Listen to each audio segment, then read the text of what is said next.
News report India के दर्शकों और श्रोताओं को खुशामदीद। न्यूज़ रिपोर्ट इंडिया का प्रोग्राम खबर की खबर लेकर हाजिर हूँ मैं सुखदेव सिंह। आज हम बात करेंगे जो कल एक न्यूज़ फैल गई थी कि शरद ऋतु के जो पार्लियामेंट का सेशन है उसमें प्रपोज जो 10 बिल हैं उनमें से एक बिल चंडीगढ़ के संबंध में है जो कि 131 अमेंडमेंट बिल है।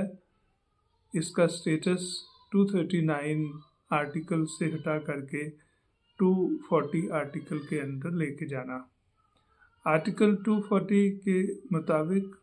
प्रेसिडेंट ऑफ इंडिया को ये पावर्स मिल जाती हैं कि वो इसके बारे में रेगुलेशन बना सकते हैं और इसका कोई लेजिस्लेचर जो है वो नहीं होता है। उसके बाद पंजाब में सभी नेताओं के प्रतिक्रम आए, परंतु सबसे पहले मेरी जानकारी के मुताबिक राज्यसभा के मेंबर पंजाब से श्री विक्रमजीत सिंह सानी ने ट्वीट करके सभी को आगाह किया और उसके बाद कांग्रेस के राजा वड़िंग, प्रताप सिंह बाजवा, अकाली दल के सुखबीर बादल, आम आदमी पार्टी के भगवंत मान जी और बीजेपी के सुनील जाखड़ और बहुत सारे नेताओं का प्रतिक्रम आया, जिसमें एक कॉमन बात ये थी कि पंजाब का चंडीगढ़ है और चंडीगढ़ को पंजाब से अलग नहीं किया जा सकता। आज मिनिस्ट्री ऑफ होम अफेयर्स ने एक ट्वीट किया जिसमें उन्होंने कहा कि ऐसी कोई प्रपोज़ल अभी नहीं है, अभी कुछ फैसला नहीं लिया जा रहा, ये सभी से विचार विमर्श करके ही फैसला लिया जाएगा, सभी स्टेक होल्डर्स को सब में साथ में रखा जाएगा और जो चंडीगढ़ के इंटरेस्ट हैं उनको प्राइमरी रखा जाएगा। अब मिनिस्ट्री ऑफ होम अफेयर्स के इस ट्वीट को अगर हम थोड़ा डेप्थ में एनालाइज करें तो सबसे पहली जो बात स्पष्ट हो जाती है कि कोई तो मंशा था, इसीलिए एक प्रपोज़ल था और प्रपोज़ल जो है वो एक्सेप्ट भी किया है कि प्रपोज़ल है। जब वो कह रहे हैं कि कुछ ऐसे रूल्स सिंपल तरीके से बनाने के लिए प्रक्रिया थी तो इसका मतलब कुछ है। हालांकि लंबी देर से ये चल रहा है कि चंडीगढ़ पंजाब को ट्रांसफ़र किया जाना है, क्योंकि चंडीगढ़ को जब बसाया गया था, चंडीगढ़ एक मॉडर्न सिटी डेवलप किया गया था, तो तब इसको पंजाब की कैपिटल के तौर पर डेवलप किया गया था। कुछ समय के लिए एक अरेंजमेंट हुआ कि हरियाणा और पंजाब दोनों की ये कैपिटल रहेगी और क्योंकि दो स्टेट्स का कैपिटल था इसलिए एडमिनिस्ट्रेशन जो है वो सेंटर के पास रहा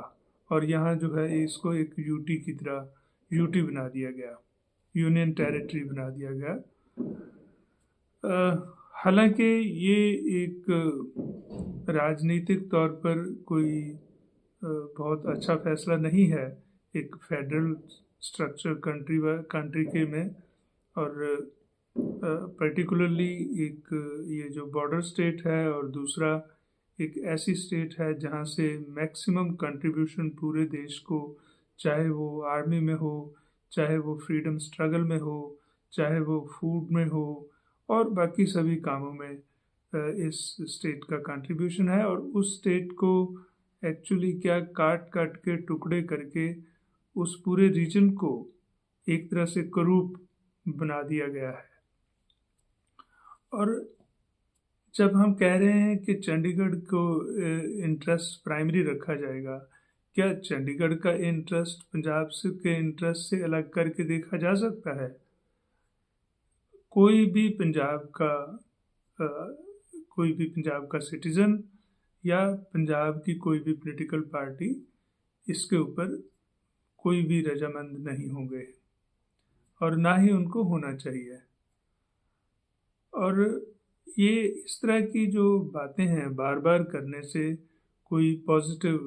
रिज़ल्ट नहीं निकलते हैं, ये हमें बिल्कुल अच्छे तरीके से समझना चाहिए। इसको सेंसिटिव मैटर है और इसमें कुछ ऐसा है भी नहीं है कि अगर चंडीगढ़ पंजाब की कैपिटल है, उसको कैपिटल उस पंजाब की रहने दिया जाता है, तो what is the whole country going to lose? Haryana उसमें क्या लूज़ करेंगे? हरियाणा को एक्चुअली पीछे से कुछ इस तरह की बात जब हम करते हैं तो इसीलिए वो आगे रहते हैं कि वो अपना, हालांकि हरियाणा को कुछ फाइनेंशियल सपोर्ट दी जा सकती है कि वो जैसे चंडीगढ़ को डेवलप किया गया था वो किसी और सिटी को डेवलप कर सकते हैं एज द कैपिटल। तो ऐसे हालात में कुछ जो है वो सेंसिटिव मैटर्स को सेंसिटिव तरीके से ही हैंडल किया जाना अच्छा रहेगा। जी, थैंक यू।